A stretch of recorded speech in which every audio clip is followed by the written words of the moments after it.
नमस्कार, आप देख रहे हैं एनएस टाइम्स। मैं आपके साथ शरीफुल्ला। स्क्रीन पे जो दो तस्वीर देख रहे हैं उनमें से एक का नाम सबरीन सिद्दीकी है और वहीं दूसरी तरफ अमेरिका के पूर्व राष्ट्रपति बराक हुसैन ओबामा है। ये दोनों लोग आजकल चर्चा में हैं। अमेरिका से ज़्यादा इनकी चर्चा इंडिया में हो रही है। भारतीय जनता पार्टी के जो नफरती चिंटू हैं, इसके अलावा आईटी सेल के जो तमाम लोग हैं, इनके निशाने पर ये दो लोग हैं।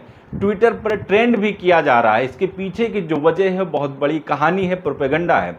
इसके बारे में बातचीत करेंगे कि आखिर अमेरिका की पत्रकार सबरीन सिद्दीकी भारत में चर्चा का विषय क्यों बनी हुई है। इसके अलावा बराक हुसैन ओबामा जो अमेरिका के पूर्व राष्ट्रपति हैं, अचानक वो फिर से क्यों चर्चा में आ गए। आपको बता दें कि अभी हाल ही में प्रधानमंत्री नरेंद्र मोदी अमेरिका के दौरे पर गए थे, जिसके बाद यहाँ की गोदी मीडिया ने किस तरह से पूरा प्रोपेगेंडा सेट किया, तमाम पत्रकार वहां पर पहुंचे भी और किस तरह से एक नैरेटिव सेट किया गया।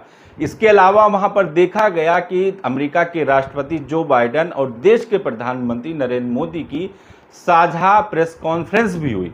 यही वो था कि जहां पर कह सकते हैं कि अभी तक 2014 से 2023 तक प्रेस कॉन्फ्रेंस से बचते चले आ रहे थे, लेकिन वहां पर फंस गए। सब चीज तय के मुताबिक वहां पर चल रही थी, जो भी चीजें सेट की गई थी सब वहां पर चल रहा था, उसी तरह से हो रहा था। लेकिन अचानक से बीच में सबरीन सिद्दीकी आ जाती हैं और एक सवाल पूछती हैं।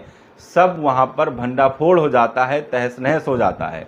यही वजह है कि उसके बाद से वीडियो वायरल हो रही है। वीडियो वायरल में आप देख सकते हैं कि देश के प्रधानमंत्री नरेंद्र मोदी से सवाल किया जाता है। सवाल पूछने के बाद चेहरे का हाव भाव पूरा बदल जाता है। हालांकि उस सवाल का जवाब किसी न किसी तरीके से देते हैं, लेकिन चेहरे से साफ पता चल रहा है कि यहाँ पर जो अब तक 2014 से 23 तक न हुआ, यहाँ पर आकर वो फंस गए।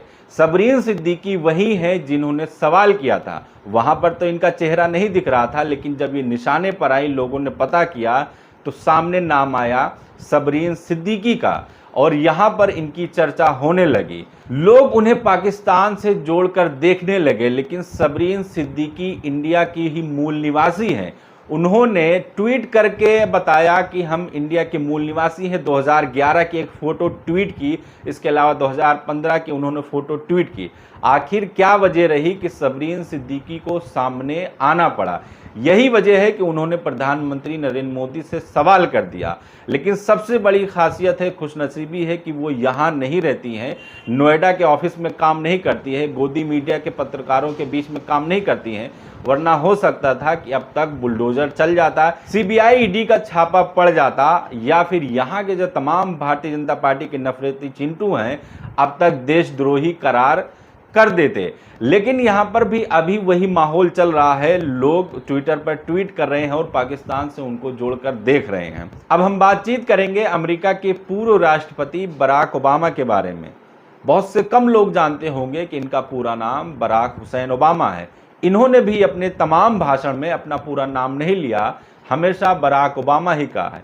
ट्विटर पर भी इनका नाम बराक ओबामा है। ये वही बराक ओबामा है जब अमेरिका के राष्ट्रपति थे तो प्रधानमंत्री नरेंद्र मोदी ने अपने एक इंटरव्यू के दौरान कहा कि हमारी इतनी गहरी दोस्ती है कि हम तू तड़ाक करके बात करते हैं। लेकिन अब क्या हो गया कि वहां के पूर्व राष्ट्रपति एक इंटरव्यू के दौरान कहा कि अगर हम राष्ट्रपति होते इस वक्त तब मोदी जी से सवाल करते। यही वजह थी कि उन्होंने कहा कि हम माइनॉरिटी को लेकर प्रधानमंत्री नरेंद्र मोदी से सवाल करते कि वो अपने देश के माइनॉरिटी के लिए क्या कर रहे हैं। जिसके बाद से भारतीय जनता पार्टी के तमाम जो नेता हैं और आईटी सेल के लोग हैं उनके निशाने पर आ गए। लोग ट्वीट करने लगे और असम के मुख्यमंत्री ने बाकायदा ट्वीट करते हुए लिखा कि हम अपने देश के ही तमाम हुसैन ओबामा, यही वजह थी कि हमने शुरुआत में बराक हुसैन ओबामा पूरा नाम लिया। दरअसल आसाम के मुख्यमंत्री ने सिर्फ हुसैन ओबामा लिया और आप इस ट्वीट का मतलब समझ सकते हैं कि किस तरीके से धर्म को टारगेट किया गया है। उन्होंने ट्वीट में कहा कि देश के तमाम हुसैन ओबामा से निपटना होगा। आपको बता दें कि जिस तरीके से उन्होंने सवाल किया और वहीं दूसरी तरफ सबरीन सिद्दीकी ने जो सवाल किया है, उसके बाद से देश में हलचल मच गई। जो प्रोपेगेंडा के तहत वहां पर पूरा कार्यक्रम सेट किया गया था, सब भंडाफोड़ हो गया, सब तहस नहस हो गया। हालांकि गोदी मीडिया के मुताबिक देखा जाए तो देश में डंका बज रहा है, विश्व में डंका बज रहा है, हर जगह मोदी मोदी लोग कर रहे हैं। और जो अलग अलग देश के राष्ट्रपति, प्रधानमंत्री हैं, वो प्रधानमंत्री नरेंद्र मोदी को अपना गुरु मानते हैं। लेकिन जिस तरीके से दो लोगों ने आकर पूरे प्रोपेगेंडा को ख़त्म कर दिया और उनका जो एक पूरा सेट प्रोग्राम था उसको ख़त्म कर दिया। आपको बता दें, इस प्रोग्राम की एक बड़े वजह यह भी है कि अभी कुछ दिन पहले वहां पर राहुल गांधी ने दौरा किया था। राहुल गांधी की तमाम लोकप्रियता भारत जोड़ो के यात्रा के बाद जिस तरह से देखी गई है, कहीं ना कहीं भारतीय जनता पार्टी में खलबली मची हुई। आनन फानन में देखा गया कि प्रधानमंत्री ने भी अपना दौरा वहां पर सेट किया, और दौरा सेट किया इंटरनेशनल योग दिवस यानी जो योगा डे मनाया जाता है उस दिन वहां पर सेट किया गया। तमाम चीज़ें की गई, एयरपोर्ट से लेके वहां पर जो पूरा प्लान सेट किया गया। लेकिन आखिर में आके एक सवाल होता है और उस सवाल से सारी चीज़ें धरी की धरी रह जाती हैं। हालांकि उसके बाद वहां से फिर मिस्र जाते हैं और मिस्र जाने के बाद फिर अपने देश उनकी वापसी हो जाती है। अब बड़ी इंटरेस्टिंग बात है, जब देश वापस आते हैं, यानी अमेरिका में सब क्या हो रहा है उसके बारे में उनको खबर है, इजिप्ट में क्या हो रहा है उसके बारे में पूरी जानकारी है। कहते हैं कि हर एक पर नज़र रखते हैं, 24 घंटे काम करते हैं, 24 घंटे में 18-18 घंटे काम देश के लिए करते हैं। लेकिन जब वो दौरे से वापस आते हैं तो उनको ये नहीं पता होता है कि देश में चल क्या रहा है।